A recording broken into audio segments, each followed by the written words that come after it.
আসসালামু আলাইকুম সবাইকে। অনেকেই সোনির পিওন ডিভাইস করতেছিলেন ফ্রেশ কন্ডিশনে, বাট বাজারে অনেক ধরনের কোয়ালিটির প্রোডাক্ট, ভালো প্রোডাক্ট পাচ্ছিল না। তাদের জন্য কিন্তু আমরা নিয়েছি সোনির একদম সুপার ফ্রেশ কন্ডিশনের ডিভাইস।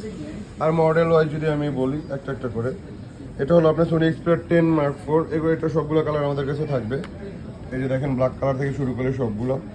তারপরে এটা হলো সোনি এক্সপিরিয়া 5 Mark 3 না, এটা হলো 5 Mark 3। এটাও পাবেন আমাদের কাছে সবগুলো কালার ভেরিয়েন্টের সাথে। এই যে ব্ল্যাক কালারটা আমাদের কাছে ছিল। তারপর এটার জন্য মডেল কী, এটা হলো আপনার 10 Mark 2। 10 Mark 2 এর সবগুলো কালার ভেরিয়েন্ট আমাদের কাছে ছিল। ব্ল্যাক কালার ছিল, সিলভার কালার ছিল। আর প্রোডাক্টের কোয়ালিটি কিন্তু এ গ্রেড কোয়ালিটির প্রোডাক্ট, মানে সুপার ফ্রেশ কন্ডিশনের সাথে খোলা বা রিপেয়ার কোনো ইস্যু থাকবে না। আর প্লাস কিন্তু আমাদের ওয়ারেন্টি পলিসির সাথে থাকবে। তো সোনির এক্সপিরিয়ার যারা পিওন ডিভাইস করতেছিলেন তারা আমাদের থেকে নিয়ে নিতে পারেন একদম ফ্রেশ কন্ডিশনের সাথে, ওয়ারেন্টি পলিসির সাথে। তো